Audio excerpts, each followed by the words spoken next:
Hi everyone. तो आइए शुरुआत करते एक नए चैप्टर की जिसका नाम है इक्वलाइजेशन लेवाई।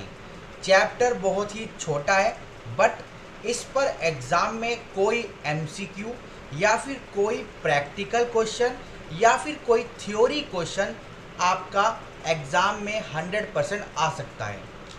एमसीक्यू क्यों? क्योंकि इसमें एक रेट है जिसका आपको टैक्स काटना है। क्वेश्चन क्यों? क्योंकि जब टैक्स की बात आएगी तो क्या पता आपसे पूरा का पूरा वर्किंग करा ले, और थ्योरी में भी इसका डायरेक्ट क्वेश्चन आपके एग्ज़ाम में आ सकता है। और इसमें अमेंडमेंट भी हुई थी तो इसीलिए ये टॉपिक आपके लिए इम्पोर्टेंट है। इसको अच्छे से करके जाएंगे और इसको आप हमेशा याद रखेंगे क्योंकि कभी कभी इंटरव्यू में भी क्वेश्चन यहाँ से आ जाता है। ऑलराइट, चलिए। वैसे तो पूरे जो चैप्टर का नाम है, जो पूरे स्टडी नोट का नाम है वो है e commerce transaction and liability in special cases. बस इसका जो हम पहला पार्ट आज पढ़ रहे हैं उसका अगर मैं आपको नाम बताऊं, उसका नाम है इक्वलाइजेशन लेवाई। ठीक है, इस चैप्टर की हम बात कर रहे हैं इक्वलाइजेशन लेवाई। ठीक है, आइए शुरुआत करते हैं। Section 165 charge of equalisation levy on specified services. एक तरह से आप इसको मान सकते हो कि टीडीएस की तरह ये काम करता है। ठीक है, आपको 6% के रेट से टैक्स काटना है। किसका काटना है, कब काटना है, क्यों काटना है, आइए एक बार शुरुआत करते हैं हमारे इक्वलाइजेशन लेवाई के चैप्टर की। तो आज के इस लेक्चर में हम सिर्फ और सिर्फ इक्वलाइजेशन लेवाई की बात करेंगे और इस लेक्चर को क्लोज कर देंगे। ऑलराइट, चलिए। Equalisation levy shall be payable at the rate 6% of the consideration for any specified services received और रिसीवेबल बाय, यहाँ पे रिसीवेबल होगा, मिल गया या मिलेगा, by a person being a non resident. ध्यान देना, एक नॉन रेजिडेंट है। ठीक है, नॉन रेजिडेंट अपनी सर्विस दे रहा है, स्पेसिफाइड सर्विस दे रहा है। स्पेसिफाइड सर्विस लिख देते हैं।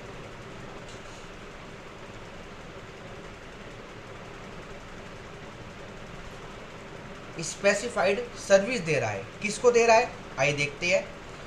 इन्होंने स्पेसिफाइड सर्विस दी और बदले में पैसा प्राप्त किया, तो जिसको सर्विस दे रहा है उससे बदले में रुपया ले रहा है। कंसिडरेशन ले रहा है। ठीक है, सर्विस दे रहा है और पैसा ले रहा है। किससे दे रहा है और किससे ले रहा है, आइए देखते हैं।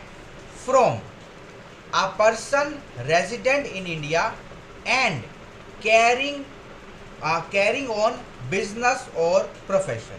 तो ये किससे ले रहा है, यहाँ पे 1 और 2 बना लेते हैं। 1 resident person in India, resident person, हमारे 7 टाइप के पर्सन होते हैं, कोई भी हो सकता है वो, इन इंडिया,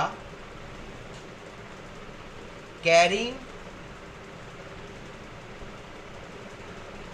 बिजनेस और प्रोफेशन, मतलब कोई व्यापारी किसी नॉन रेजिडेंट से सर्विस ले रहा है और बदले में पैसा लेता है। ठीक है, कैरिंग बिजनेस और प्रोफेशन। ठीक है, एक और व्यक्ति का जिक्र यहाँ पे होगा, अभी पेन ले लेते हैं दूसरा 2। ये नॉन रेजिडेंट और किससे पैसा ले रहा है, आ नॉन रेजिडेंट, एक नॉन रेजिडेंट दूसरे नॉन रेजिडेंट से पैसा ले रहा है, बट उस दूसरे नॉन रेजिडेंट का परमानेंट इस्टेब्लिशमेंट इंडिया में है। ठीक है, सेकंड कौन है, नॉन रेजिडेंट पर्सन, वो कोई भी हो सकता है पर्सन, 7 टाइप के पर्सन्स होते हैं। Non resident person having permanent establishment इन इंडिया। ठीक है, ये दोनों हमारे क्या हो गए, एक तरह से हमारे पेयर हो गए। पेयर कौन हो गई, ये पेयर, ये भी है पेयर, ठीक है, और ये भी क्या है, पेयर। अब हमारे ये भाई साहब क्या है, पेई, क्योंकि ये अपनी सर्विस दे रहे हैं और बदले में पैसा ले रहे हैं। तो आपने टीडीएस के कॉन्सेप्ट में पढ़ा है कि जो पैसा देता है वो टीडीएस डिडक्ट करता है। अब होगा क्या, जो ये दोनों पेयर है, ये दोनों जो पेयर है, बोथ पेयर शैल डिडक्ट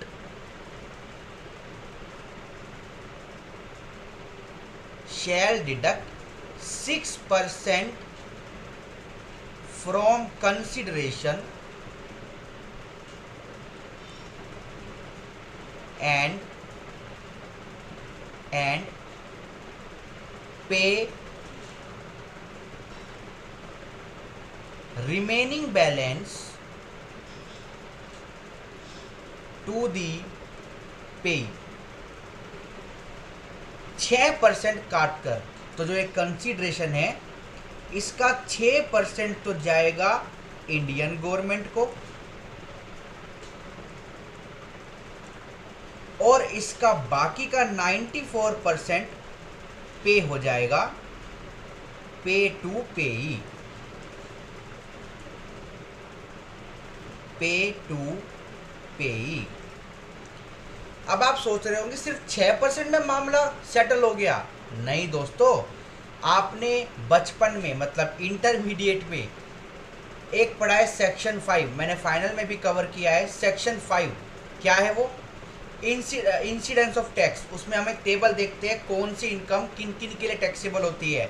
तो जो इनकम आप इंडिया से कमाते हो उस पर ROR भी टैक्स देते हैं, RNOR भी टैक्स देते हैं और NR भी टैक्स देते हैं। तो इस पूरे के पूरे कंसीडरेशन पर नॉन रेजिडेंट को टैक्स तो देना पड़ेगा। तो सर ये 6% क्यों काटा, ये 6% इसलिए काटा जिससे सरकार को पता लगे कि हाँ किसी नॉन रेजिडेंट ने इनकम कमाई है। कहाँ से कमाई है, इंडिया से कमाई है। तो सर टीडीएस के प्रोविजन भी तो होते हैं नॉन रेजिडेंट के, इसको लाने का क्या मकसद है, इसको लाने का मकसद है ये स्पेसिफाइड सर्विस। कुछ ऐसी स्पेसिफाइड सर्विस है जो टीडीएस के प्रोविजन में कवर नहीं है, तो उन पर इक्वलाइजेशन लेवाई लगता है। ठीक है, अब आपको पूरा सिनेरियो समझ आया। अब आइए देखते हैं कि वो कौन सी स्पेसिफाइड सर्विस है जिनके लिए ये इक्वलाइजेशन लेवाई का कॉन्सेप्ट लाया गया। Specified service means online advertisement, जैसे फेसबुक पे, इंस्टाग्राम पे, यूट्यूब पे आजकल एडवर्टीजमेंट चलते हैं, पेड प्रमोशन चलती है। ठीक है, next, any provision for digital advertising space और एनी अदर फैसिलिटी और service for the purpose of online advertisement. Next, any other notified services, जो भी सरकार बोलेगी। Next, online means a facility और सर्विस और राइट आर और बेनिफिट और access that is obtained through the internet और any other form of digital और टेलीकम्युनिकेशन नेटवर्क।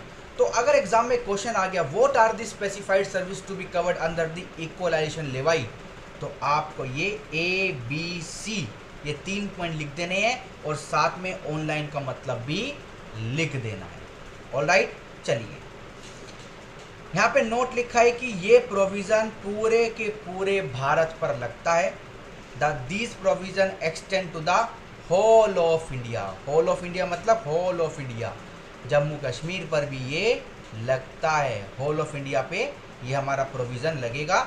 जो भी इंडिया में आपके स्टेट है, जो इंडिया से अलग हो चुके वो तो अलग हो चुके। चलिए एक्सेप्शन क्या है, कहाँ कहाँ पर इक्वलाइजेशन लेवाई नहीं डिडक्ट होगा। ये पॉइंट अच्छा है, यहाँ से भी क्वेश्चन आ सकता है, केस स्टडी आ सकती है। पहला पॉइंट, द कंसिडरेशन रिसीव्ड और receivable for specified service shall not include the consideration which are taxable as royalty. भाई ये हमने तो बात करी ना कि स्पेसिफाइड सर्विस पर ये लगता है, तो नॉन रेजिडेंट को जो भी रॉयल्टी की इनकम हो रही है या फीस फॉर टेक्निकल सर्विसेज की इनकम हो रही है इंडिया से, उस पर इक्वलाइजेशन लेवाई नहीं लगेगा। उन पर तो अपने टीडीएस के सेक्शन है। Read with the agreement notified under section 90 और 90A of the income tax act. दूसरा पॉइंट कहाँ पर इक्वलाइजेशन लेवाई नहीं लगेगा? The non resident providing the specified service has a permanent establishment in India. कहने का मतलब है जब ये आपका नॉन रेजिडेंट, अगर मैं यहाँ से एक एरो निकालूं, अगर इस नॉन रेजिडेंट का परमानेंट इस्टेब्लिशमेंट है इंडिया में, तो ये तो हमसे बच के थोड़ी जा पाएगा। अब ये तो इंडियन बॉर्डर्स को टैक्स दिए बगैर जाएगा ही नहीं, तो क्यों इसको परेशान करना? ये तो यहाँ पे ITR भी भर के जाएगा, टैक्स भी भर के जाएगा, पूरा का पूरा इनकम टैक्स का पालन करके जाएगा। तो जिनका परमानेंट इस्टेब्लिशमेंट है इंडिया में, तो उनके ऊपर इक्वलाइजेशन लेवाई नहीं लगेगा। Not apply the equalisation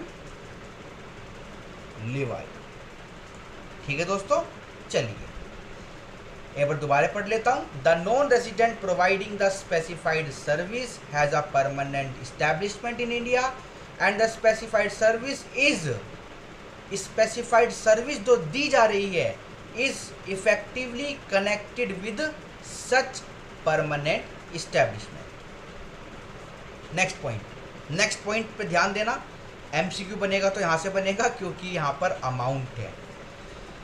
the aggregate amount of consideration for specified service received और receivable in a previous year from resident in India और from non resident having a permanent establishment in India.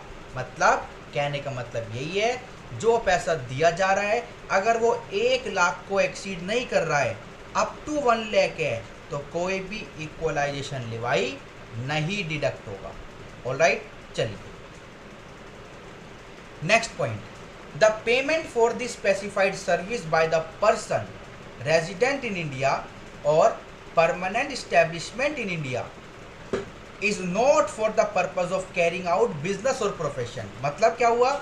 मतलब ये हुआ जैसे आपने अपना कुछ personal advertisement किया, मतलब व्यापार से रिलेटेड नहीं, कुछ भी व्यापार से रिलेटेड नहीं, बस आपने अपनी इमेज बिल्डिंग के लिए कोई स्पेसिफाइड सर्विस ली, वहाँ जहाँ पर बिजनेस और प्रोफेशन इन्वॉल्व नहीं है, तो वहाँ पर भी इक्वलाइजेशन लेवाई नहीं लगेगा। याद रखना, ये सिर्फ और सिर्फ रेजिडेंट वालों के लिए है और जिनका परमानेंट इस्टेब्लिशमेंट इंडिया में है उनके लिए है। कहने का मतलब ये है, जो हमने ऊपर दोनों पेयर की बात करी थी, अगर ये दोनों सेवाएं ले रहे हैं, बदले में पैसा दे रहे हैं, बट जो सेवाएं ले रहे हैं वो इनके धंधे के लिए नहीं है, तो कोई भी इक्वलाइजेशन लेवाई नहीं डिडक्ट होगा। ऑलराइट, चलिए आगे चलते हैं। आइए दोस्तों, आपको कुछ एग्जाम्पल पढ़ाता हूं। एग्जाम्पल,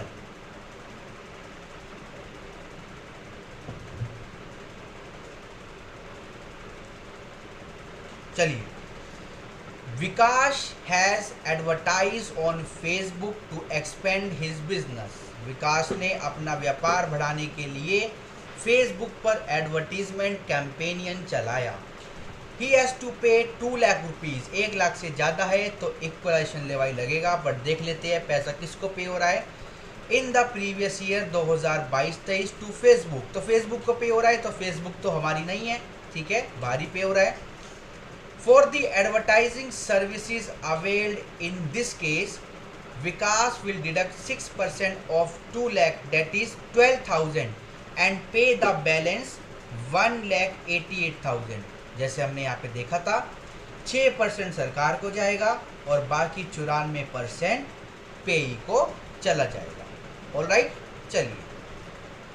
अब चाहे जैसे फेसबुक है, फेसबुक रेजिडेंट तो नहीं है, बट फेसबुक का परमानेंट इस्टेब्लिशमेंट भारत में अब आ चुका है, उनकी एक कंपनी भारत में है, तो इसीलिए अब Facebook non resident person having PE है, तो अब इनको क्या करना पड़ेगा, इक्वलाइजेशन लेवाई 6% के रेट से काटना पड़ेगा। मतलब नॉन रेजिडेंट फेसबुक है, हम कह रहे हैं कि अगर और कोई नॉन रेजिडेंट होता और फेसबुक ये पैसा दे रही होती, ठीक है, तो फेसबुक का यहाँ पर परमानेंट इस्टेब्लिशमेंट है, तो फेसबुक को इंडियन इनकम टैक्स का पालन करना होता। हमारे केस में क्या हो रहा है, एक रेजिडेंट पैसा दे रहा है नॉन रेजिडेंट को यानी फेसबुक को, तो भाई इक्वलाइजेशन लेवाई डिडक्ट होगा। ऑलराइट, चलिए next. Ashok has advertised on Facebook to promote his business of banking, he is required to pay 20,000। तो इनको कोई भी इक्वलाइजेशन लेवाई नहीं काटना क्योंकि पैसा 1 लाख तक है। In the previous year 22-23 to Facebook for the advertising services availed. In this case since during the financial year annual payment आपको साल में पूरी देखनी है। अगर यहीं पर ये 20,000 20,000 20,000 20,000 20,000 20,000 साल में 6 बार पे कर देते तो 1,20,000 हो जाता, 1 लाख को एक्सीड हो गया तो टीडीएस इक्वलाइजेशन लेवाई डिडक्ट करना पड़ जाता। तो हम साल में एग्रीगेट देखेंगे, मतलब टुकड़ों की पेमेंट को भी लमसम करके देखेंगे। Not exceed ₹1 lakh, hence Ashoka is not liable to deduct equalisation levy. ठीक है दोस्तों, चलिए अब चलते हैं अगले सेक्शन पर, collection and recovery of equalisation levy on specified services, section 166। इसमें आप पढ़ेंगे कि कौन डिडक्ट करेगा, मैंने बता दिया कौन डिडक्ट करेगा और कैसे पेमेंट होगी। अगर पेयर डिडक्ट नहीं करता और पूरा का पूरा 100% पे कर देता है पेई को, तो पेयर को अपनी जेब से 6% देना पड़ेगा। Who is liable to deduct equalization levy? Every person being a resident। अच्छा, आप सोचते होंगे कि कैसे पता लगेगा सरकार को कि ऐसा कुछ हुआ है। देखो, जब तक पता नहीं लगता। फॉर एग्जाम्पल, आपने 100 रुपये का फेसबुक ऐड लिया अपने बिजनेस के लिए, आपने तो नहीं काटी 6% की भाई, क्योंकि वो 1 लाख के लिमिट में है। हम कह रहे हैं पूरे साल में 100 करते हुए 2 लाख रुपए आपने फेसबुक पे खर्चा कर दिया, तो आपको तो पता ही नहीं 6% काटना है। तो ऐसे तो बहुत लोग हैं जिसको नहीं पता, और सरकार को भी पता है कि ऐसे बहुत लोग हैं जिसको नहीं पता, या पता है तो करते नहीं है। पर सरकार किस किस को पकड़ेगी, वो तो जो फंस जाता है वो पकड़ा जाता है। ठीक है, चलिए, मतलब ये भी एक अहम रोल निभाएगा आने वाले टाइम में, क्योंकि ये एडवर्टीजमेंट बड़ा चल रहा है आजकल। चलिए, every person being a resident and carrying on business और प्रोफेशन, एक तो कैटेगरी ये हो गई हमारी जो हमने यहाँ पर भी लिखी है पेयर 1, और दूसरी ये हो गई payer 2। Non resident having a permanent establishment in India shall deduct the equalisation levy under section 165, section याद रखना, फ्रॉम द अमाउंट पेड और payable to a non resident. किस लिए पे हो रहा है, क्योंकि उसने हमें सर्विस दी है, इन respect of the specified services. Rate क्या होगा, 6% होगा। लिमिट क्या होगी, अप टू 1 लाख तक नहीं काटना, 1 लाख के एक्सीड होते ही काटना है। Such deduction shall be made if the aggregate amount of consideration for specified services in a previous year exceed ₹1 lakh. चलिए, अब पैसा काट कर अपने घर बैठोगे क्या, सरकार को पे नहीं करोगे क्या, तो आपको अगले महीने की 7 तारीख तक सरकार को ये पेमेंट कर देनी है। जिस भी महीने डिडक्ट किया उसके अगले महीने की जो भी 7वीं तारीख आएगी उस तारीख तक आपको सरकार को ये पेमेंट दे देना है। ठीक है। Time limit for depositing the levy to the credit of the central government, सरकार के खाते में आपको ये पैसा कब तक देना है। The equalisation levy so deducted during any calendar month shall be paid any calendar month, चाहे मार्च के महीने में भी काटा तो 7 अप्रैल तक पेमेंट कर देना। any calendar month shall be paid by every assessee to the credit of the central government by the 7th day of the month immediately following the said calendar month। ठीक है, चलिए अब आता है, अगर आपने इक्वलाइजेशन लेवाई को नहीं काटा तो क्या होगा। Consequence of failure to deduct equalisation levy, any assessee who fails to deduct the equalization levy shall liable to pay the levy to the credit of the central government in accordance with the aforesaid provision। मतलब assessee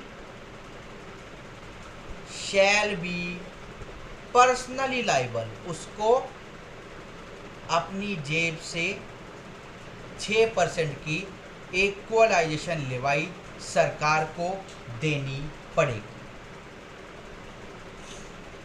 ठीक है दोस्तों, चलिए इस chapter का एक पड़ाव खत्म होता है, मतलब अभी इक्वलाइजेशन लेवाई ही चल रहा है। इसमें एक अमेंडमेंट आई थी, यहाँ पर देखो रेट हो गया 2%। ये किन के लिए हुआ है, ये हुआ है ई कॉमर्स ऑपरेटर के लिए, मतलब जो नॉन रेजिडेंट है। नॉन रेजिडेंट मैं आपको बता देता हूँ, यहाँ पे लिखना स्टार्ट करेंगे एक बार। Section 165A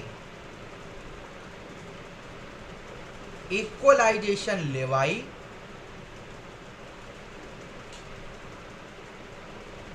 eight the rate 2%। आप ये मत मानना सरकार कितनी अच्छी है, 6 से 2 कर दिया, 6 तो है ही यही, ये 2 किया है कुछ और लोगों को फंसाने के लिए, जैसे अमेज़ॉन, फ्लिपकार्ट। कौन होते हैं ये, ई कॉमर्स ऑपरेटर। तो मैं बताता हूँ यहाँ पे अब पेई कौन है, किसको पैसा मिल रहा है। पेई है non resident e commerce not having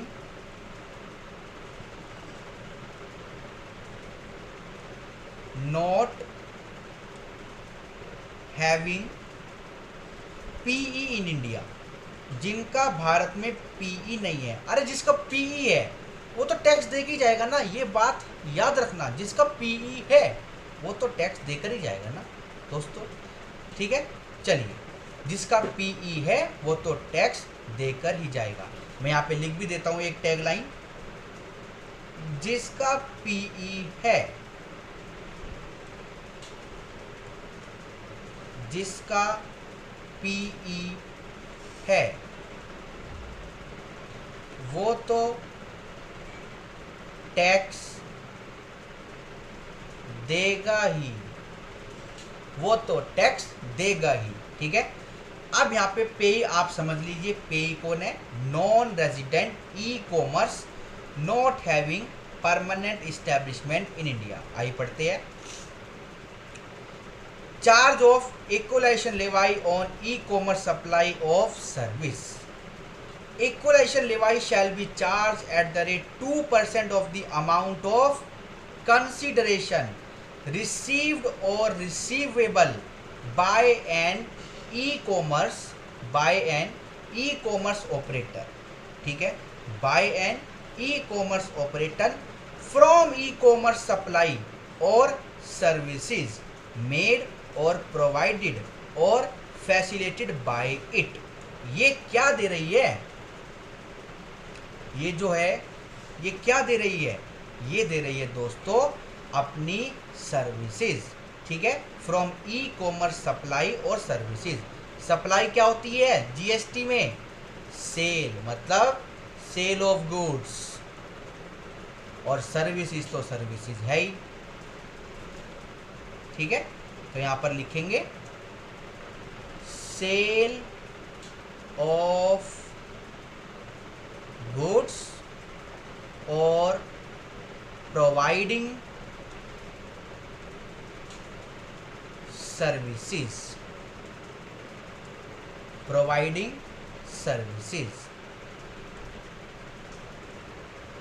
ठीक है दोस्तों, और बदले में पैसा लेगी। ठीक है, बदले में क्या लेगी? रुपया। अब देखते हैं ये सेवाएं किसको जा रही है? To a person resident in India. अब यहाँ पे जरा लिख लेते हैं पेयर, ठीक है, पर्सन रेजिडेंट इन इंडिया। दूसरा क्या है जी?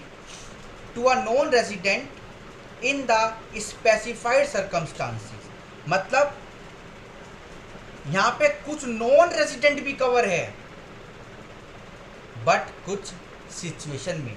तो हम पेयर की कैटेगरी में लिख लेते हैं some non resident in specified circumstances, specified situation लिख लेते हैं।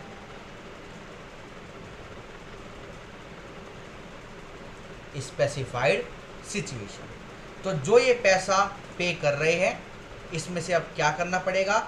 सरकार आएगी, ला बेटा मेरा हिस्सा दे दे, बट मैं अभी सिर्फ 2% मांग रही हूँ, तो 98% उसको पे कर दे। ये जाएगा किसको? 2% जाएगा हमारी प्यारी सरकार को, और 98% जाएगा पेई को। अब जरा नज़र डालेंगे कि ये स्पेसिफाइड सिचुएशन क्या है। आइए स्पेसिफाइड सर्कमस्टांसेस पर एक बार हम नज़र डाल लेते हैं कि ये स्पेसिफाइड सर्कमस्टांसेस क्या है। Sale of advertisement which target a customer who is resident in India. Sale of advertisement which target a customer. कौन से कस्टमर? जो भारत के रेजिडेंट है। तो भारत के रेजिडेंट को टारगेट करके पैसा कमा रहे हो, तो भारत से पैसा कमा रहे हो, बचोगे नहीं। Who is resident in India और अ कस्टमर हु एक्सेस, और एक ऐसा कस्टमर, आपने एक ऐसे कस्टमर को पिन आउट किया, हाँ जी, या फिर आपने एक ऐसे कस्टमर को पकड़ा, ऐसे कस्टमर को टारगेट किया जिसने हमारा इंटरनेट यूज़ किया भारत का। और आ कस्टमर मतलब ओबामा साहब फ्लाइट में थे, वहीं से नेट चला रहे थे, एकदम उन्होंने कुछ देखा तो ओबामा साहब का फ़ोन किसके अंडर आ रहा है? अभी इंटरनेट जो है वो भारत का है। और a customer who access the advertisement through internet protocol address, IP address, नाम सुना होगा आपने, लोकेटेड इन इंडिया। तो ऐसे नॉन रेजिडेंट जो ये सब काम कर रहे हैं उन पर ये प्रोविज़न लगेगा। या फिर ऐसे नॉन रेजिडेंट जो डाटा को सेल कर रहे हैं, इंफॉर्मेशन, कॉन्टैक्ट्स वगैरह, जो डाटा इन्होंने कहाँ से इकट्ठा किया? Collected from a person who is resident in India और from a person who uses internet protocol address located in India. या फिर इन्होंने क्या किया नॉन रेजिडेंट ने? To a person who buy such goods और सर्विसेज और both using internet protocol located in India. ठीक है जी, पॉइंट क्लियर है? चलिए, तो दोस्तों आपको मैं एक बात बताता हूँ, ये हमारा पहला पेयर था, ये दूसरा पेयर था, अब ये तीसरा पेयर है, पॉइंट नंबर सी। ठीक है, पॉइंट नंबर सी तीसरा पेयर है। तो यहाँ पे जरा मैं ऐड कर देता हूँ, ऐसे कर देता हूँ। कौन है जी ये? To a person who buy such good और सर्विसेज और both using internet protocol address located in India. अब ओबामा साहब ने एडवर्टीजमेंट नहीं देखा, उन्होंने क्या किया? इन नॉन रेजिडेंट की किसी वेबसाइट पे गए, नॉन रेजिडेंट ई कॉमर्स की, अमेजोन में नहीं बोलूँगा क्योंकि उसका पीई इंडिया में है, कोई भी ऐसा ई कॉमर्स जो नॉन रेजिडेंट है, ओबामा साहब उसकी वेबसाइट पे गए, उन्हें तुरंत वो ख़रीदना था चश्मा, क्योंकि यहाँ पे आए थे बम्बई में, तो बम्बई में बहुत सारी एक्ट्रेस होती है, तो ओबामा साहब को बढ़िया चश्मा पहनना था, तो उन्होंने फटाफट से चश्मा ऑर्डर किया। किसका इंटरनेट यूज़ करके? भारत का इंटरनेट यूज़ करके। तो जो ओबामा साहब अब चश्मे वाले को पेमेंट करेंगे, भले ही वो जागरूक ना हो कि 2% काट के देना है इंडियन गवर्नमेंट को, पर उनको क्या करना पड़ेगा? उनको 2% कानूननी काट के सरकार को देना पड़ेगा, चाहे वो जागरूक ना हो। सरकार इस केस में उनको चिट्ठी भेज सकती है। तो तीसरा व्यक्ति कौन है यहाँ? ये सर्विस मतलब ये सेल ऑफ गुड्स, ये प्रोवाइडिंग सर्विस किसको जा रही है? तीसरा व्यक्ति कौन है यहाँ पे? लिखेंगे a person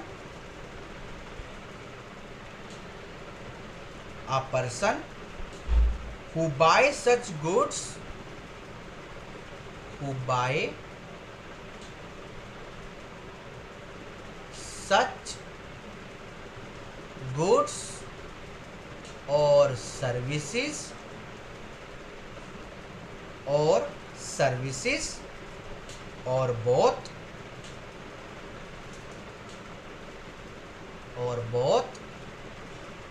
using IP address जो कहाँ लोकेटेड है? ऐसे IP एड्रेस का इस्तेमाल करके जो भारत में लोकेटेड है, लोकेटेड इन इंडिया। अब अगर मैं पेयर की बात करूं कि हमारे पास कितने पेयर है, तो हमारे पास है पेयर 1, पेयर 2 और ये पेयर 3। ठीक है दोस्तों, पॉइंट क्लियर है? चलिए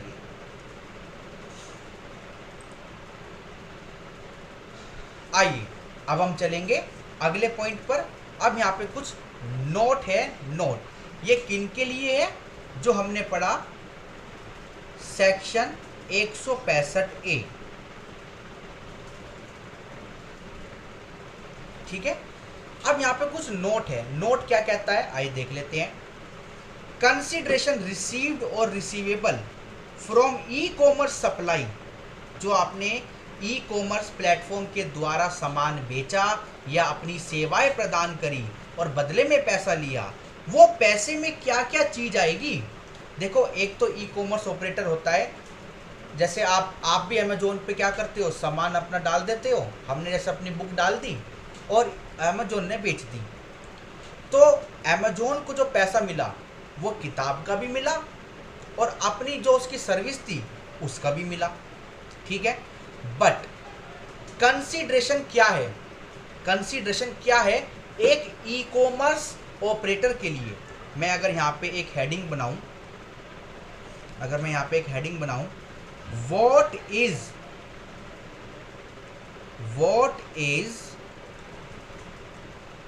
consideration for non resident e commerce payee. E commerce पेई के लिए हम जो कंसीडरेशन देखेंगे, जो हमने यहाँ पर ये रुपया का सिंबल बनाया कि इसमें इसका 2% सरकार को देंगे और 98% हम पेई को देंगे, तो क्या है ये कंसीडरेशन? इसमें क्या क्या चीज़ आएगी? और यहाँ पर मैं यहाँ पे एक चीज़ और ऐड कर देता हूँ। For the purpose of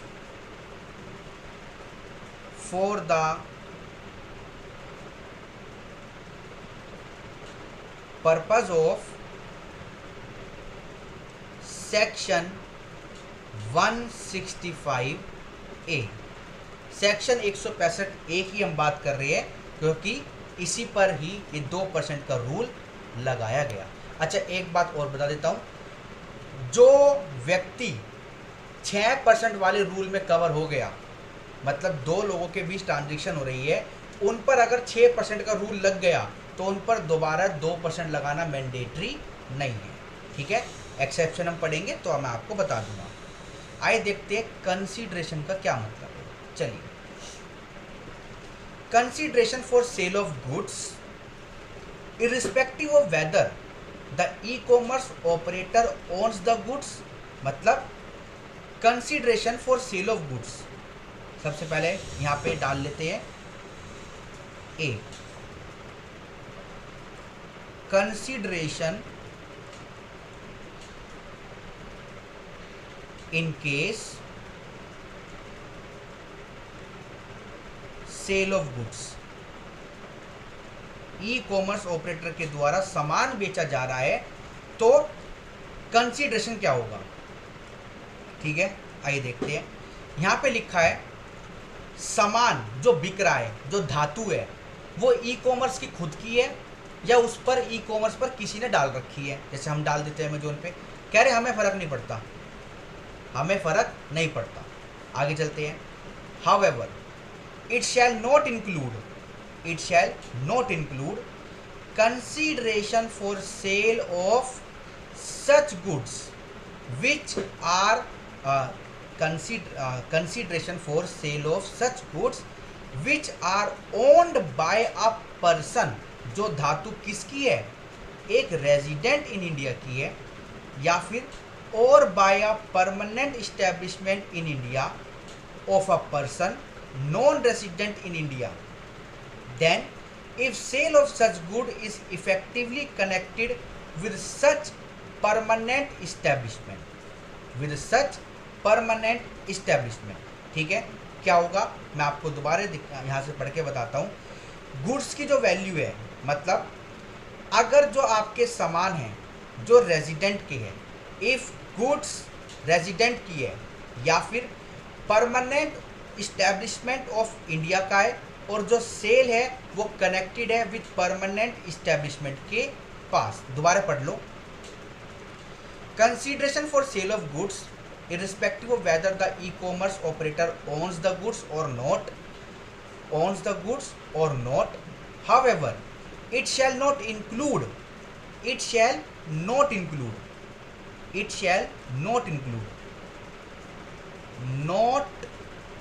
take cost of goods, या फिर कॉस्ट की जगह वैल्यू लिख लो, वरना आप प्रॉफिट को इग्नोर कर दोगे। भाई ई कॉमर्स वालों के लिए कॉस्ट क्या होगी, जिस पर मैंने बोला मेरा सामान इतने से कम नहीं बिकना चाहिए, तो उसके लिए तो वो कॉस्ट होगी ना। मैं फिर भी वैल्यू लिख लेता हूँ। Not take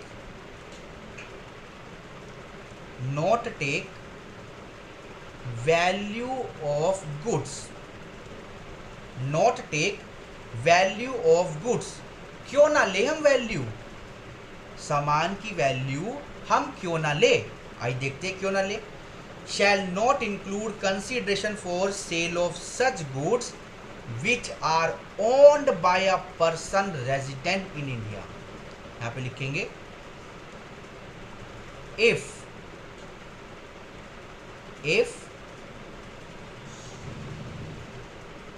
such goods are owned by resident in India, मेरा सामान एक किसी ऐसे e commerce non resident operator की वेबसाइट पे रजिस्टर्ड है, या फिर और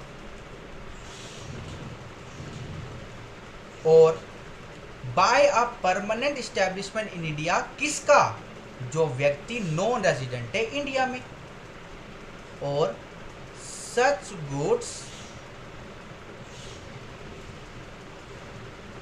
are owned by a non-resident having PE in India। क्या मतलब हुआ, जरा यहाँ पे एक छोटा सा डायग्राम देख लो। ये हमारे पास है नॉन रेजिडेंट ई कॉमर्स, इसने क्या किया, इसने करी सेल ऑफ गुड्स, ठीक है, इसने क्या करी, सेल ऑफ गुड्स। अब जो ये सेल ऑफ गुड्स है, या तो ये रेजिडेंट की है जो हमारे भारत में है, या फिर ये किसकी है, एक ऐसे नॉन रेजिडेंट की है जो भारत का नहीं है बट उसका पीई है, हैविंग पीई इन इंडिया। मैं यहाँ पर लिख लेता हूँ ऑन,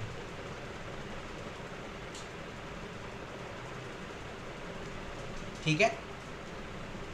तो यहाँ पर अब यहाँ पर ये देखो ना कि जो कंसीडरेशन है वो ई कॉमर्स जो नॉन रेजिडेंट एक वेबसाइट है वो पैसा देगी ना, सामान बायर्स को बेचकर उससे पैसा लेकर इनको देगी, और ये बदले में क्या देंगे, नॉन रेजिडेंट ई कॉमर्स को उसकी सेवाओं का हिस्सा सामान बेचने के लिए जो इन्होंने पैसा चार्ज किया वो चाहे वो काट के दे, तो दिया तो इन्होंने ये ना, मतलब बायर से 110 रुपये मिले नॉन रेजिडेंट ई कॉमर्स को, 100 रुपये इन्होंने किसको दे दिए, रेजिडेंट को या नॉन रेजिडेंट को जिसका पीई इंडिया में है, और 10 रुपये अपने पास रख लिए।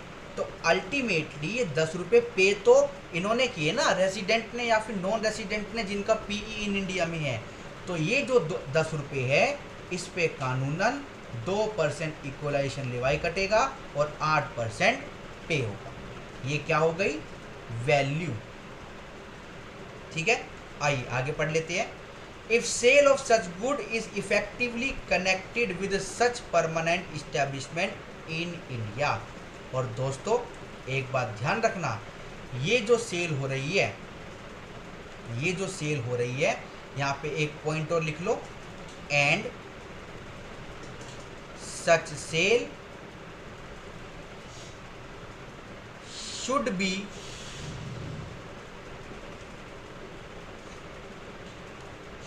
be connected with permanent establishment in India.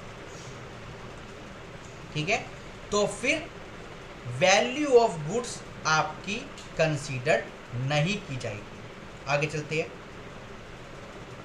ठीक है, चलिए अब ऐसे ही सेम पॉइंट सर्विस के लिए बिल्कुल सेम पॉइंट है, आइए आपको मैं पढ़ा देता हूं। आइए पढ़िए। Consideration for provision of services irrespective of whether service is provided और facilitated by the e commerce operator, मतलब उसका खुद का डॉक्टर है या फिर कोई डॉक्टर वहां पे रजिस्टर्ड है। ठीक है, however it shall not include consideration for provision of services which are provided by a person resident in India or by a permanent establishment in India of a person non-resident in India if provision of such service is effectively connected with such permanent establishment। तो यहाँ पर अगर मैं B part डालूं, consideration for supply of services, ठीक है, तो यहां पर भी क्या होगा, सेम रूल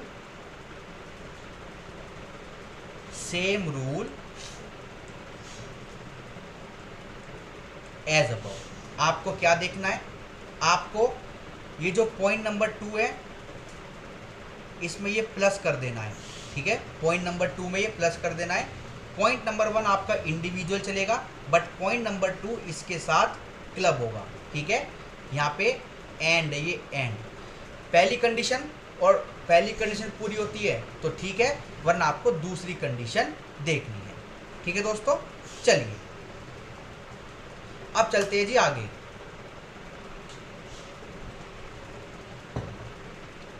ई कॉमर्स ऑपरेटर का क्या मतलब है।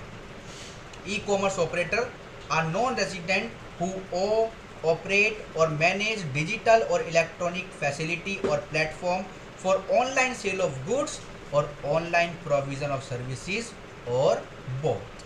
ठीक है, चलिए सेकंड पॉइंट क्या कहता है, ई कॉमर्स सप्लाई का क्या मतलब है या ई कॉमर्स सर्विसेज का क्या मतलब है। एग्जाम में आ सकता है।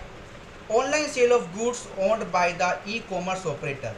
ठीक है, मतलब आपने अपनी खुद की वेबसाइट बनाई और आप सामान बेच रहे हो, वो ई कॉमर्स नहीं है। ध्यान रखना, आप ये सोचते हो हर ऑनलाइन काम ई कॉमर्स है, ऐसा नहीं होता। Online provision of services provided by the e commerce operator. Last, online sale of goods और प्रोविजन ऑफ सर्विसेज और बोथ फैसिलिटेटेड बाय ई कॉमर्स ऑपरेटर। ई कॉमर्स ऑपरेटर के द्वारा धातु को बेचना, ई कॉमर्स ऑपरेटर के द्वारा सेवाओं का प्रदान करना, या फिर दोनों चीज का काम करना। Next, online sale of goods and online provision of services shall include one और more of the following online activities. Question आ सकता है। कुछ और बातें इनकम टैक्स वालों ने यहाँ पे कवर कर ली कि ये भी भैया ऑनलाइन सेल ऑफ गुड्स या सर्विसेज है, जैसे acceptance of offer for sale, placing of purchase order, acceptance of purchase order, payment of consideration, supply of goods और provision of services whether partly और होली। ठीक है, चलिए अब सेक्शन 165A के लिए, फॉर 165A, सेक्शन 165A के लिए क्या क्या हमारे पास एक्सेप्शन है, आइए देख लेते हैं। The equalisation levy shall not be charge. क्यों? द कंसिडरेशन रिसीव्ड और receivable for e commerce supply यानी सेल ऑफ गुड्स या फिर services shall not include the consideration which are taxable as royalty, fee for technical services. ये point हमने ऊपर भी पढ़ा था। ठीक है, fees for technical services in India, read with the agreement notified under section 1990A of the Income Tax Act। Next, अगली एक्सी कौन सी एक्सेप्शन है? Where the e commerce operator making or providing or facilitating e commerce supply और services has a permanent establishment in India. मैंने एक tagline लिखवाई थी ना, ये वाली, जिसका पीई है वो तो टैक्स देगा ही, hence no equalisation levy and such e-commerce supply or services is effectively connected with such permanent establishment। Next, जो सेक्शन 165 में कवर हो गए 6% वाले, तो उनको अब 2% वाले में नहीं आना, सेम व्यक्ति होने चाहिए। ये नहीं कि आप 6% फंसे मिस्टर एक्स के साथ, आपने कुछ ट्रांजेक्शन की किसी मिस्टर वाई के साथ जो ई कॉमर्स नॉन रेजिडेंट है, तो ये दोनों केस क्लब थोड़ी करोगे। हाँ, एक व्यक्ति के साथ ही अगर 6% में आप फिट हो गए तो फिर 2% वाले रूल में आने की ज़रूरत नहीं है। बस हमें तो सूचना चाहिए, सूचना। अगर सर्विसेज अलग अलग है तो फिर दोनों करने पड़ेंगे, मतलब हमारी लिस्ट अलग है, 2% की लिस्ट अलग है। अब यहाँ पे देखो लिमिट कितनी बड़ी है, 2 करोड़ की, तभी तो अभी तक बचे हुए हैं लोग। Sales turnover or gross receipt of the e-commerce operator from the e-commerce supply or services made or provided or facilitated is less than 2 crore during the previous year। अगर up to 2 करोड़ तक मामला है अभी, तो कोई भी सेक्शन 165A में नहीं आएगा। ठीक है, एग्जाम्पल आपकी स्क्रीन पर है, आप एक बार एग्जाम्पल देख सकते हो। ठीक है, हमारे पास कई सारे एग्जाम्पल है, आइए पढ़ते हैं। ABC Incorporation, a non-resident, is operating an electronic or digital platform whereby services of enabling online meeting for various participants is being provided. The platform of ABC Incorporation is being used for online webinar, meetings, etc. by Indian customers who are availing such services by paying annual या फिर monthly charge. जैसे आप zoom लेते हो, MS team लेते हो, ये सब भी क्या है, विदेशी कंपनियां।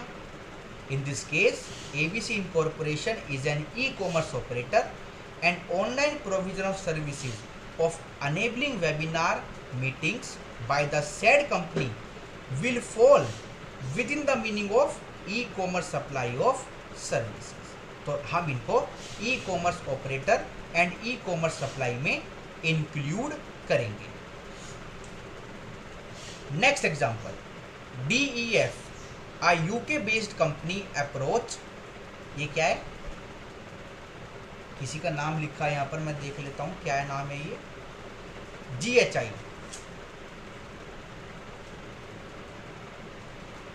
एक कंपनी है GHI which is a US based company targeting Indian customer at large for placing advertisement of its foods products on the digital platform of GHI.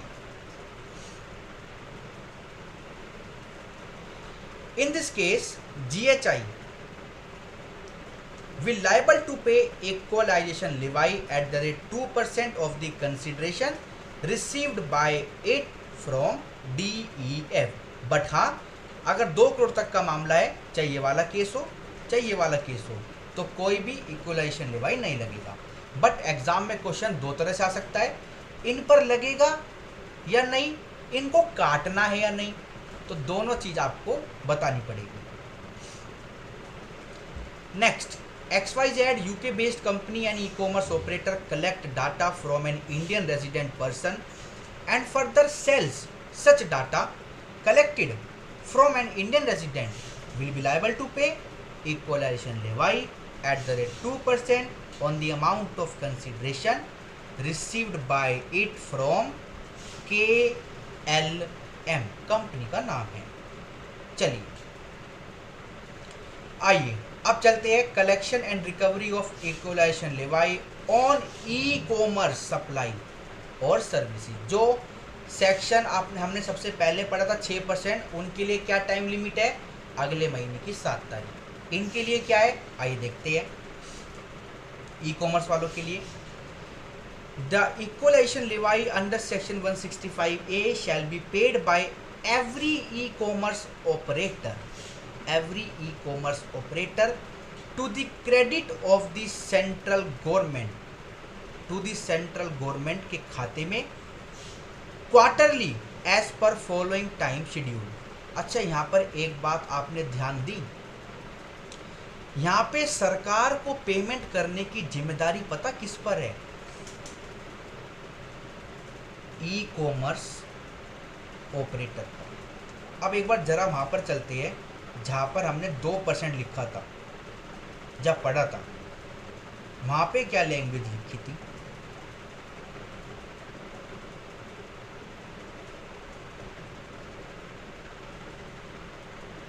ये रहा। Equalisation levy shall be charge at the rate 2% of the amount of consideration received और receivable by. यहाँ पे नहीं लिखा, जहाँ पे हमने 6% पढ़ा था ना, वहाँ पे हमने ये बात लिखी थी, हमने यहाँ पर देखा था, शायद पहले पॉइंट में होगा, शैल be payable at the rate 2% और 6% of the consideration for any service received. तो यहाँ पे जिनको सेवा मिल रही थी वो डिडक्ट कर रहे थे। नीचे क्या हो रहा है, जिनको पैसा मिल रहा है, जिनको पैसा मिल रहा है, देखो जिनको पैसा मिल रहा है, जिनको पैसा मिल रहा है उनको 2% काट कर सरकार को देना है, क्योंकि ई कॉमर्स ऑपरेटर पहले कस्टमर से पैसा लेता है फिर हमें देता है। ठीक है, तो इस केस में पेयर वो है, इस केस में पेयर वो है और पेई कौन है, हम है। एक सेकंड, समझे दोस्तों, इस केस में जो आपका पेयर है वो ई कॉमर्स ऑपरेटर है और जो पेई है वो हम है। तो हमने यहाँ पर क्या किया था, एक यहाँ पर करेक्शन कर लो, यहाँ पर ये दोस्तों आपका पेयर है और ये दोस्तों आपका पेई है, और यहाँ पे एक ऐसे टिक भी लगा देता हूँ।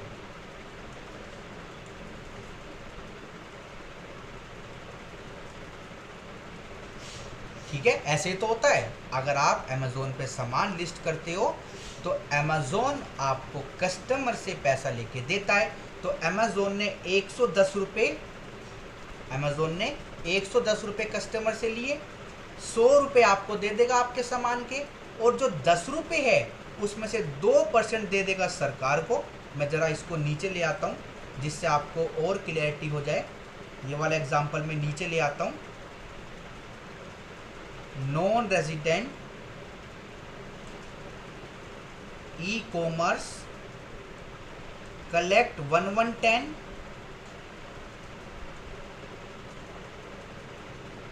From customer. तो इस 1110 में से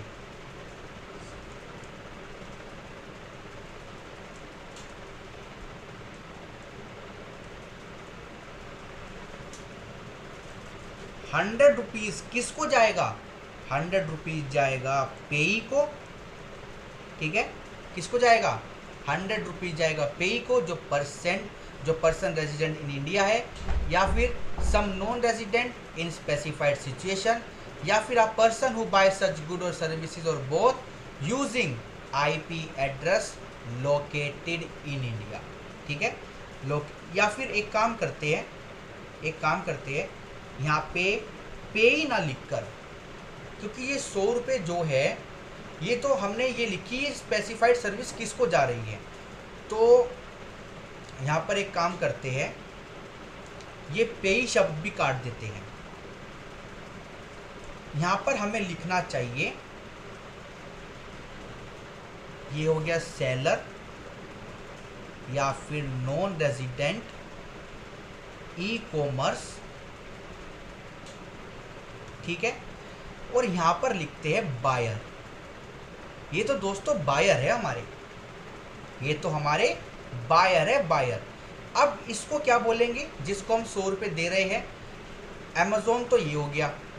वैसे तो ये नॉन रेजिडेंट ई कॉमर्स है, इसको सेलर लिखना ठीक नहीं है, इसको, बट आप समझोगे कैसे? चलो इसको सेलर की जगह एग्रीगेटर कर देते हैं, ठीक है। एग्रीगेटर कर देते हैं और इसको कर देते हैं सेलर, यानी कि ओनर ऑफ गुड्स। अब दोस्तों जो ये ₹10 बचे, इसमें से 2% paid to government by non resident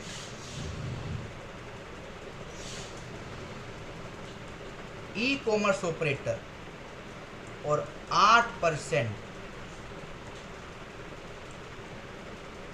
retained by non resident e commerce operator, ठीक है दोस्तों। पॉइंट क्लियर है? अगर यहां पे हम एक समरी बनाना चाहे, समरी कंसीडरेशन, ठीक है,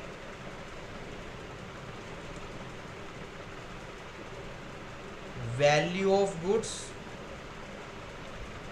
oblique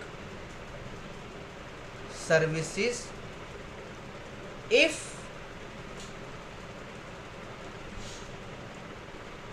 if not added in consideration। अगर अमेज़ोन अपना सामान खुद बेचता है या फिर हमारी जो हमने 2 पॉइंट लिखे थे वो फुलफिल नहीं होते, मतलब कहने का है सामान की वस्तु या सर्विसेज की वैल्यू, वस्तु की वैल्यू या सर्विस की वैल्यू माइनस नहीं होती, तो फिर क्या होगा? पूरे अमाउंट का 2% सरकार को जाएगा और 8% और 2% सरकार को जाएगा, और यहाँ पर 98 आएगा ना, 98% आप रख लोगे, ठीक है। तो जो कंसीडरेशन है, फिर यहाँ पे हम क्या आएगा? रिमेनिंग,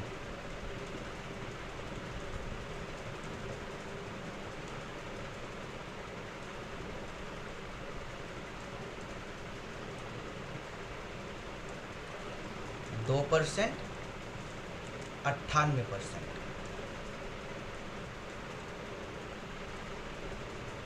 टू गवर्नमेंट बाय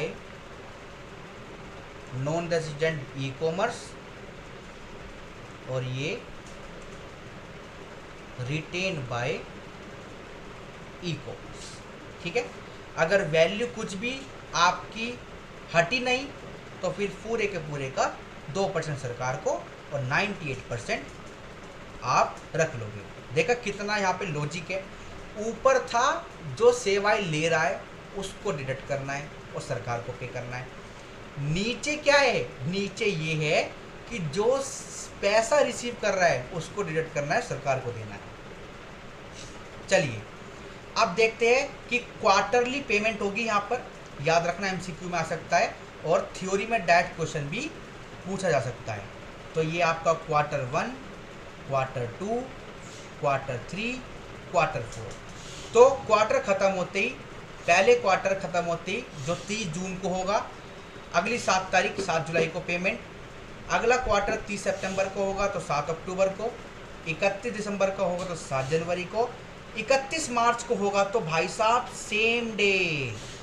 बड़ा चक्कर है यहाँ तो, सेम डे पेमेंट करनी है, सेम डे। ठीक है, चलिए आइए अब हम देखेंगे। आपने पेमेंट तो कर दी बट आपको रिटर्न भी तो फाइल करनी पड़ेगी, जैसे टीडीएस में होती है या टीसीएस में होती है। चाहे आप ई कॉमर्स हो चाहे आप अदर देन ई कॉमर्स हो, जिन पर भी इक्वलाइजेशन लेवाई लग रहा है उनको असेसमेंट ईयर की 30 जून तक रिटर्न फाइल करनी है। ठीक है, फॉर्म क्या है, form number 1, every assessee or e commerce operator shall within 38 June of assessment year immediately following the financial year, तो असेसमेंट ईयर हो गया ना वो, prepare and deliver to the assessing officer a statement in form number 1 in respect of all specified services or e-commerce supply or services during such financial year। सारी detail आपको देनी पड़ेगी। अगर आपसे कोई गलती हो गई तो आप अपनी रिटर्न को रिवाइज भी कर सकते हो। एन एसएसई और e commerce operator who has not furnish, या तो आपने फाइल नहीं करी, फाइल करी तो गलत कर दी, दोनों ही केसेस में आप दोबारा भी कर सकते हो। विद इन अ फोरसेट टाइम होगा 30 जून तक ही, कोई भी एक्सटेंशन नहीं होगा। और having furnishes such statement notices any omission और wrong particular therein, then may furnish a statement or revised statement at any time before the expiry of 2 years from the end of the financial year in which specified services or e-commerce supply or services was provided or facilitated। ठीक है, तो यहाँ पर 30 जून नहीं है, 2 साल का समय है। ठीक है, दोनों के लिए, या तो आप फाइल करना भूल गए या फिर करी तो गलत फाइल कर दी, तो उसको आप रिवाइज कर सकते हो। वैसे अगर आप एक सेकंड दोबारा, who has not furnished with in the specified time, वैसे होना नहीं चाहिए कि जो करना ही भूल गए उनके लिए 2 साल का समय है। चलो उनके लिए तो हो सकता है जिन्होंने कर दी और गलती कर दी, कोई बात नहीं, देखेंगे। Notice by the AO where any assessee or e commerce operator fails to furnish the statement within 38 June. वो 2 साल इसलिए कर देना क्योंकि पेमेंट तो कर दी, रिटर्न नहीं भरी तो कोई बात नहीं। चलो थोड़ा अभी स्ट्रिक्ट नहीं है ना सरकार इस पर, टॉपिक पर अभी टॉपिक ज़्यादा सुर्खियों में नहीं है। ठीक है, where an assessee or e commerce operator fails to furnish the statement within 38 June immediately following the financial year, then the assessing officer may serve a notice upon such assessee or e-commerce operator requiring him to furnish such statement in the prescribed form, verified in the prescribed manner, and setting forth such particular within 30 days from the date of service of notice।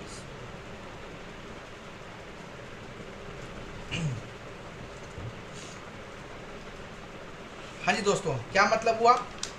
मतलब ये हुआ आपने सरकार को return file नहीं करी, 30 जून का time चला गया तो एओ आपको नोटिस भेज सकते हैं। नोटिस जब एओ आपको भेजेंगे तो नोटिस जब आपके पास आ जाएगा उसके 30 दिन के अंदर अंदर आपको रिटर्न फाइल करनी है। चलिए अगला टॉपिक प्रोसेसिंग ऑफ स्टेटमेंट। जब आप रिटर्न फाइल कर देते हो तो ऑब्वियसली बात है वो इनकम टैक्स डिपार्टमेंट में चेक होती है। Statement furnished under section 167 shall be processed in the following manner. क्या तरीका है? द इक्वलाइजेशन लेवाई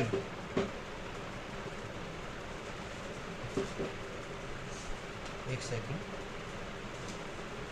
हाँ जी, the equalisation levy shall be computed after making the adjustment for any arithmetical error in the statement. अगर plus minus में कोई गलती हुई तो उसको ठीक किया जाएगा।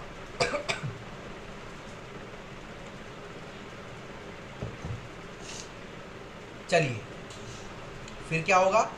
The interest if any shall be computed on the basis of sum deductible or payable as computed in the statement. कोई ब्याज लगना होगा तो आपकी रिटर्न के हिसाब से ही कैलकुलेट होगा। फिर क्या होगा? द सम पेएबल बाय और अमाउंट रिफंड टू। अगर आपसे पैसा लेना है या फिर आपको पैसा देना है सरकार को, सरकार देगी आपको, क्या पता आपने ज़्यादा पैसा दे दिया सरकार को, तो फिर वो आपको मिल जाएगा। The assessee shall be determined after adjustment of the interest. अगर इंटरेस्ट कोई बन रहा होगा ना, एक तरफ रिफंड बन रहा है दूसरी तरफ इंटरेस्ट बन रहा है, तो इंटरेस्ट को काट कर रिफंड बच गया तो मिलेगा। After adjusting the interest against any amount paid under section 166 or 166A or 170 and any amount paid otherwise by way of tax or interest। फिर क्या होगा? आपको इंटीमेशन दे दी जाएगी। An intimation shall be prepared or generated and sent to the assessee or e-commerce operator specifying the sum determined to be payable by or the amount of refund due to him। Next, the amount of refund due to the assessee or e-commerce operator shall be granted to him। उनको दे दिया जाएगा। ठीक है दोस्तों, चलिए आइए अब हम चलते हैं आगे। टाइम लिमिट क्या है? Time limit, no intimation shall be sent after the expiry of 1 year from the end of the financial year in which such statement or revised statement is furnished। जिस साल में रिटर्न दी ना, उस साल के ख़त्म होने के बाद 1 साल तक का समय है सरकार के पास इंटीमेशन जारी करने का। अगर आपने अपनी स्टेटमेंट को, अपने रिटर्न को रिवाइज़ किया है तो जिस साल में रिवाइज़ किया है उस साल के ख़त्म होने के बाद 1 साल का समय है सरकार के पास इंटीमेशन जारी करने का। ठीक है, चलिए कुछ टैक्स पॉइंट यहाँ पर लिखे गए हैं, आइए देखते हैं कि टैक्स पॉइंट क्या कहते हैं। For the purpose of processing of statement the board may make a scheme for centralise processing of such statement to expeditiously determine the tax payable by or refund due to the assessee or to e commerce operator. भाई सरकार ये सारा काम online कर सकती है और faceless भी कर सकती है। ठीक है, चलिए अगला सेक्शन, अगर सरकार से कोई गलती हो गई तो सरकार उसको ठीक भी कर सकती है। Rectification of mistake section 169। With a view to rectifying any mistake apparent from record, then the assessing officer may amend any intimation issued under section 168। जो आपने इशू करी ऊपर, उसको आप 1 साल के अंदर अंदर रिवाइज भी कर सकते हो। कौन? असेसिंग ऑफिसर यानी सरकार। From the financial year in which the intimation sought to be amended was issue. जिस साल में आपको लगा कि भाई इसमें तो गलती हो गई है तो आप उसको ठीक कर सकते हो। Within 1 year from the financial year in which the intimation sought to be amended, मतलब जो इंटीमेशन आपकी फॉर एग्जांपल 15 सितंबर 2023 में इंटीमेशन सरकार ने इशू कर दी थी। तो 31 मार्च 24 के बाद 1 साल का समय है, 31 मार्च 25 तक सरकार अमेंड कर सकती है। The assessing officer may make an amendment to any intimation, either suo moto, या तो खुद कर सकती है, गलती खुद को दिखी, या फिर असेसी ने बोला, ई कॉमर्स ऑपरेटर ने बोला कि भाई आपने ये गलती कर दी है, इसको ठीक कर दो, तो भी कर सकती है। और on any mistake brought to his notice by the assessee or e commerce operator. Next point, an amendment to any intimation which has the effect of increasing the tax liability of the assessee और e-commerce operator और reducing a refund, मतलब कुल मिला के assessee को या e-commerce operator को चोट पहुंच रही है, तो बिना सुनवाई का मौका दिए बगैर कोई भी चोट नहीं पहुंचेगी। अमेंडमेंट क्योंकि हो रही है, shall not be made unless the assessing officer has given notice to the assessee of his intention to do so, कि मैं ऐसा करना चाहता हूँ, and has given the assessee or e commerce operator a reasonable opportunity of being.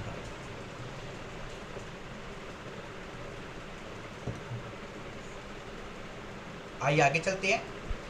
Where any such amendment to any intimation has the effect of enhancing the sum payable or reducing the refund already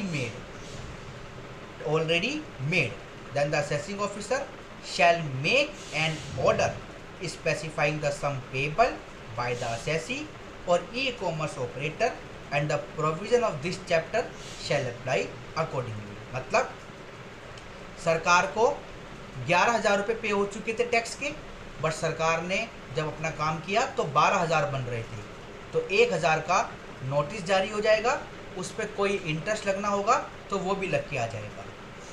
आपने पे कर रखे थे 11,000, सरकार की calculation के मुताबिक आए 10,000, तो आपको 1,000 रुपये वापस मिल जाएंगे, उसका नोटिस आपको आ जाएगा। ठीक है, चलिए अब देखते हैं, अगर आप सरकार को इक्वलाइजेशन लेवाई टाइम पर पे नहीं करते, टाइम क्या है, सबसे 6% वाले केस में है महीने की 7 तारीख, चाहे कोई सा भी महीना हो, चाहे मार्च का महीना क्यों ना हो, मार्च के महीने में भी 7 अप्रैल तक पेमेंट करनी है।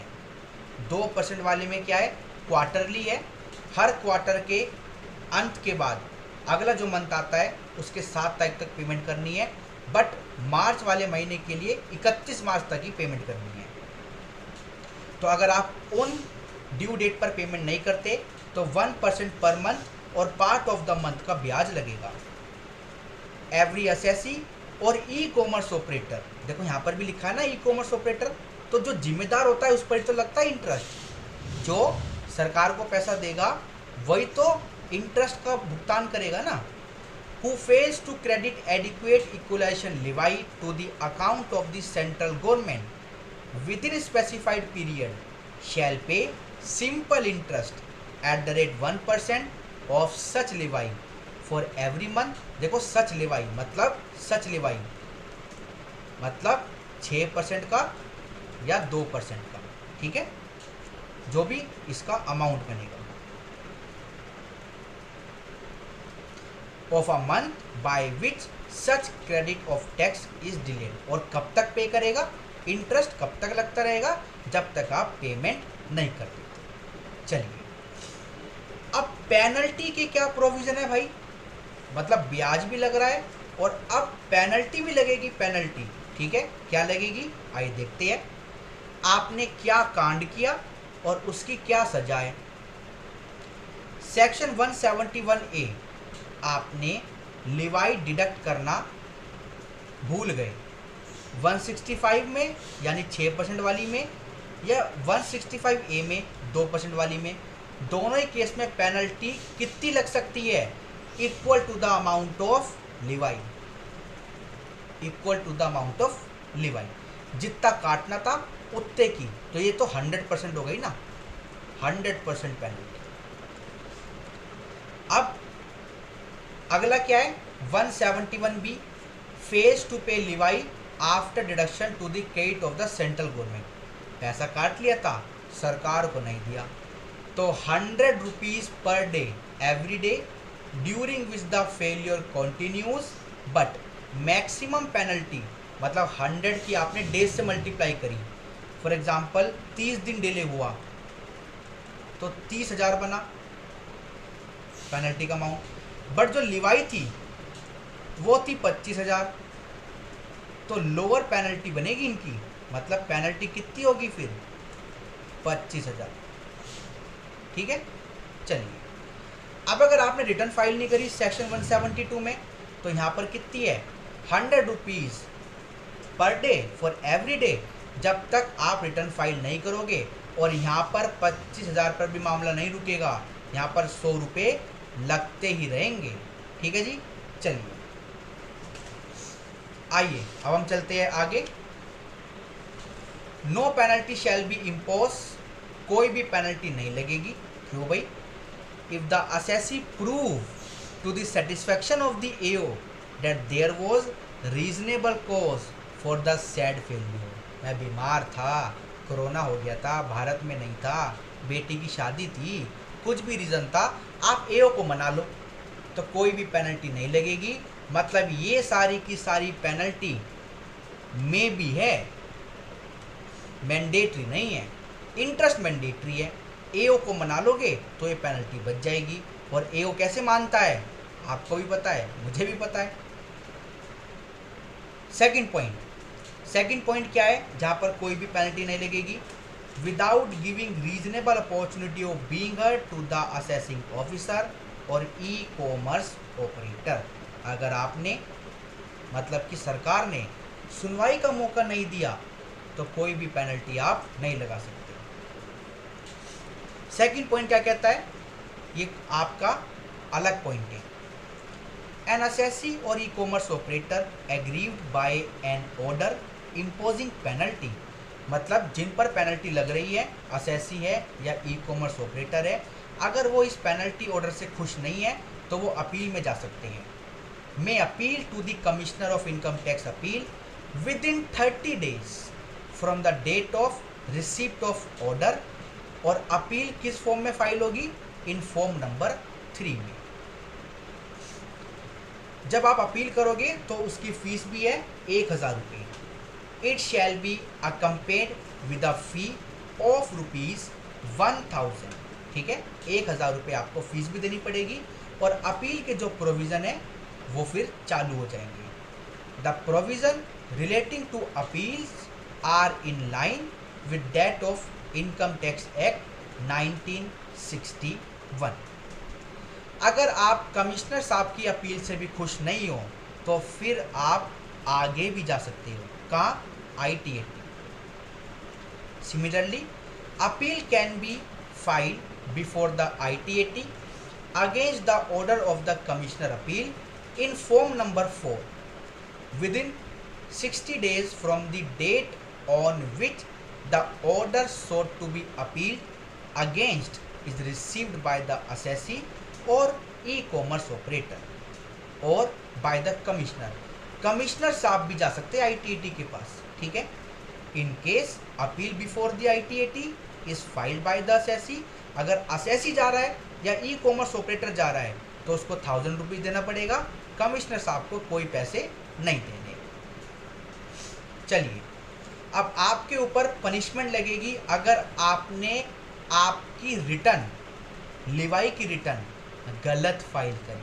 ठीक है, गलत दस्तावेज फाइल करी। If a person makes a false statement in any verification or delivers an account or statement which is false and which is either known or believe to be false. आपको पता था या आपको मतलब पता नहीं था पर आपको शक था कि ये गलत है, तो भाई आपने गलत किया है। ठीक है, then he shall be punishable with imprisonment for a term which may extend to 3 years with fine. मतलब मैक्सिमम 3 साल की जेल आपको हो सकती है। टैक्स पॉइंट क्या कहता है? An offence punishable above shall be deemed to be non cognisable. आपने कंपनी लॉ में पढ़ा होगा ये ऑफेंसेस एंड पेनल्टीज में, ठीक है। Last point of the chapter, no prosecution shall be instituted against any person for any offence except with the previous sanction of the chief commissioner of income tax. किसी के खिलाफ आप prosecution start नहीं कर सकते, कब तक? जब तक आपके पास चीफ कमिश्नर का अप्रूवल नहीं है। तो दोस्तों बड़ी खुशी हो रही है कहते हुए ये चैप्टर हमने बड़े अच्छे से कंप्लीट किया। ई कॉमर्स के ऊपर लगने वाला और हमारे बाकी एसएससी के ऊपर लगने वाला इक्वलाइजेशन लेवाई की सारी बातें होती है ख़त्म। प्लीज़ इसको भूल मत जाना, इसको हल्के में मत लेना, अपनी लाइफ से इसको हमेशा जोड़ के रखना, क्योंकि आईटी का ज़माना है, ऑनलाइन का ज़माना है, हम भी ऑनलाइन बैठे हैं। ऑलराइट, चलिए मिलेंगे अगली क्लास में कुछ नई बातों के साथ। तब तक के लिए thank you so much, bye bye. चलिए।